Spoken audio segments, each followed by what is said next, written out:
At some point, everyone struggles with an experience from the past. Whether it's personal or professional, you're not alone. Hey, it's Charlotte. Good morning and happy Friday. Today, we are going to be diving into the first training of our two-part series, Trauma and the Roadmap for Recovery. So, what I want to talk about today is what trauma is and how it lives in the body. So, the first key to being able to recover from trauma is actually having an understanding of what it is.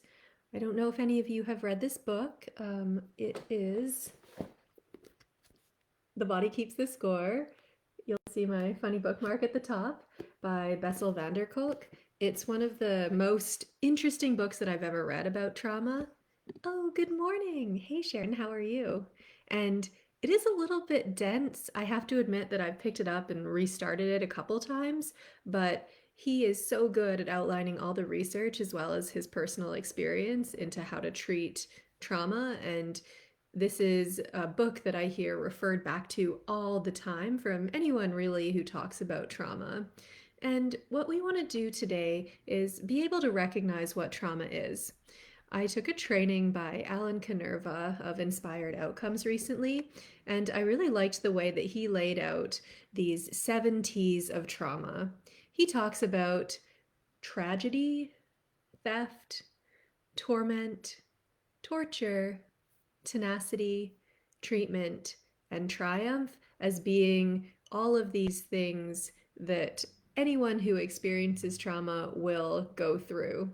If you feel comfortable sharing anything, let me know if any of those words resonate with you, make you feel, oh yeah, that has been an experience that I have had. He talks about how tragedy is the first sort of jumping off point for trauma. It's either what happens to you, what you've done to other people, and maybe this is willingly or not. Sometimes, if you're depending on the job that you have or the life experiences that you've had, maybe you've tried to help someone, but it hasn't been enough. So, that could be an example of a paramedic doing CPR and crushing somebody's ribs, or working in a field where you help people, but sometimes they suffer great injury or die. It could be the context of a car accident where it wasn't anybody's fault, but there is this negative and sad outcome. We can also experience this tragedy when we witness something that we have no power to stop. And that could even be watching the news. I think for myself and other people that I've spoken to, watching the news can be quite traumatizing because you see these things unfolding and you only see the pictures and you see the aftermath, but maybe there isn't anything you feel that you can directly do to affect the situation. In terms of theft, the things that trauma takes from us, sleep is a big one. We need REM sleep to be able to consolidate our memories, to have deep healing and repair in our brains and other tissues of our body, and to be able to form long-term memories. When we aren't able to get into this REM phase of sleep because of trauma or other reasons, maybe it's pain, then we aren't getting these wonderful beneficial effects of sleep. And this is really detrimental because, if anyone else can relate, when you are sleep deprived, everything in the world is just harder. Your mood is generally a little less stable, and maybe the relationships and the interactions you have with other people aren't as optimal as you might like them to be. That brings me to our second key for today, which is to understand how trauma lives within the body. So once you've gone through this tragic experience and you've lost your ability to get good night's sleep, why is that? What's going on such that your physiology has now changed? I like to think of the example of some kind of alarm or security system. So let's say that you live in a house and you have a security system that you can set when you go away, and type in your code when you come back so that if someone were to try to break into your house, the alarm would go off, the police would get called, whatever. Think of trauma as having a very, very sensitive alarm system. So instead of someone opening a door or breaking a window to set off the alarm, it might be that a leaf taps, a stray leaf is blown by the wind and taps your window, or a fly lands on the door handle and then the alarm goes off and then the police come. It's like having a very, very touchy system that gives you all of these false alarms, which is generally annoying if you're the person getting all the phone calls, but if you're the person who's experienced trauma and little things trigger you, this is extremely disruptive to your life. So that means when we experience trauma, there are parts of our brains that are used to detect threat, and these become hypersensitive. So any signals that could be interpreted as dangerous will be represented as threat and then activate that bodily response accordingly. And if you've had an idea of, or if you understand the concept of that sympathetic side and more of the parasympathetic side of our nervous system, that alarm response or the activation ramps up our sympathetic nervous system and its drive. And as a result, we get flooded with all of these hormones, these excitatory hormones like adrenaline, epinephrine, norepinephrine, as well as the long-term stress hormone cortisol. And in the moment, this is really good when we need to run away from a threat or something that's actually dangerous, because we get more blood flow to our more blood flow to our muscles, a higher heart rate, we get more light coming into our pupils as they dilate, and we're basically ready to go. However, that means on the flip side, we're taking away all of this circulation that goes to our organs to help with digestion. We're turning off our ability to relax. And once we get up into this state, sometimes it's really hard to come back down, especially when other things can trigger that threat response.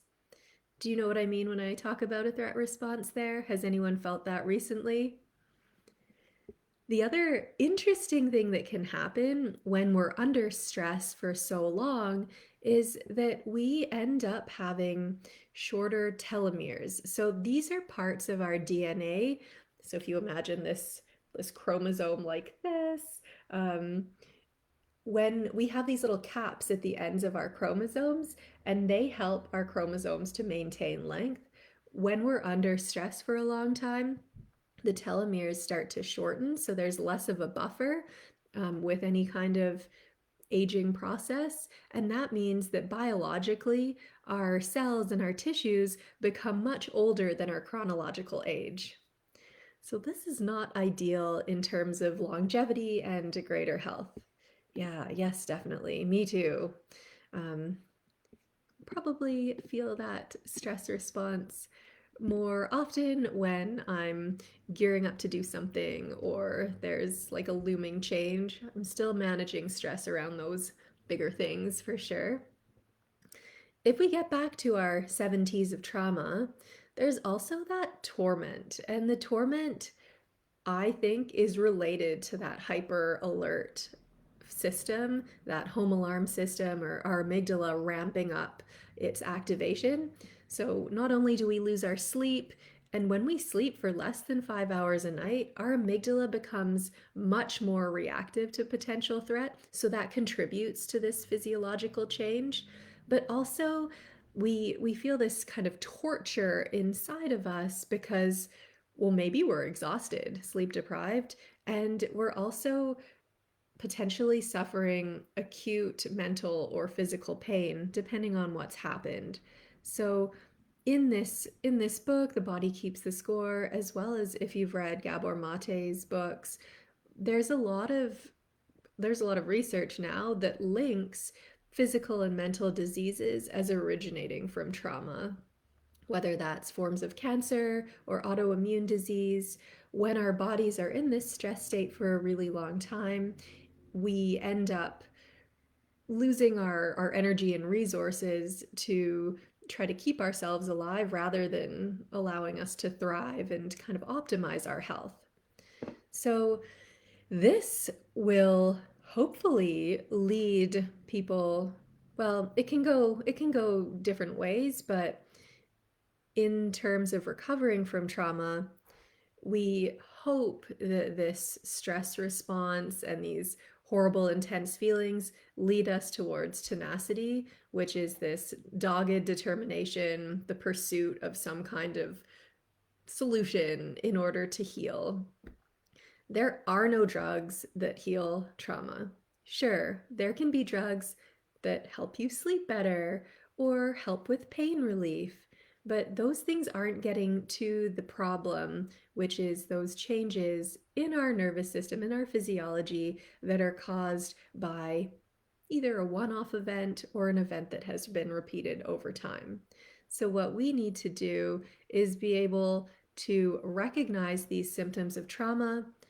I have a client whose wife came in to see me, and she was like, you know, I know that he was traumatized by that car accident because he's so jumpy. I'll come into a room, and if he doesn't notice me and then suddenly he does, he just startles. So that startle response can be an indicator. But when you either see that in yourself or perhaps in people you know, whether it's your clients or your loved ones, there is help. You can encourage them to find a psychologist, a counselor, or some kind of specialist who believes that trauma can be healed. That one is really important. And also that it can be healed within a short period of time, ideally less than 6 months. Oh, and Sharon has said in the comments she believes that, and she's learned that fibromyalgia usually begins with trauma or major grief. Yeah, definitely. Fibromyalgia is one of those tricky conditions because it's called a diagnosis of exclusion. So there's no test to say, yes, this person has fibromyalgia. It's just, okay, we've cleared and ruled out all these other things, but you're still feeling symptoms. So they kind of line up with the symptomatic diagnosis of fibromyalgia. And yeah, I have also learned that as well. So that is definitely something that could be, explored within any kind of trauma treatment. I won't get into our treatment today because that's what we're going to be going over next week. But I will tell you that a lot of people kind of cycle through different specialists and different treatments trying to find the right thing. And obviously, this affects our sleep, our mood, our affect, our ability to function throughout the day. I have a client who was in a car accident years and years ago, and this was just in the capacity of being a physiotherapist. And this lovely woman, really sweet, really close to retirement, she was working as a kindergarten teacher. And the point that I want to make here is that trauma can happen through what's called one time learning. So she was driving her car in a school zone when this little kid dashed into the crosswalk. So she slammed on the brakes. Nothing happened. She didn't, no child was injured, but the car behind her kept going and she got rear-ended. And after that, she was such a wreck. She loves children. She teaches children. This is her life and her love. So she had awful nightmares and flashbacks about this accident, but instead of the nightmares being representative of what had actually happened, which is she saw the child, she slammed on the brakes, she got hit, her memories and flashbacks were now creating a collision where she hit the child. And she really couldn't function, even though she had, as a teacher, driven through school zones to get to work every workday of her life leading up to that with no problem. Now, anytime she approached a school zone, she had these flashbacks and she would start to feel rising panic in her body and a huge amount of stress and anxiety until she got help. So, where I want to go with this is that she was able to get some help. She has returned to teaching. She loves teaching. She's actually retired now, but she still subs a little bit. Anyway, but what happened was she had to do a specific type of treatment after having tried lots of different things in order to find something that worked. And what we're going to be doing next time is talking about what you need to look for in a treatment if you would like resolution to your trauma, as well as 5 key questions that you need to ask a clinician before seeing them or referring to them when you have trauma yourself or when you are trying to find somebody for a client or a loved one who requires treatment for trauma. So today we went over how to have awareness of trauma in order to have this roadmap to transforming and recovering from it, as well as to understand a little bit about the physiology of how trauma lives in your body, and kind of alluded to the fact that it can be healed and there are ways to do this that are better than others. So if you're interested in learning more, or if you've had any questions come up during this live, I would love to hear them. After next week, we are going to be doing a Q&A session, so I'll drop the link into the chat. And if you want to ask your questions in the chat, feel free to do that. If you'd rather that they were anonymous, please go ahead and drop them in the form. It's a Google form, and I will look forward to answering them either next week or in a couple weeks. So with that, I hope you have a wonderful weekend. Thanks so much for joining me today, and let me know one thing that you learned that you didn't know before you listened to this live. Talk to you later. Bye.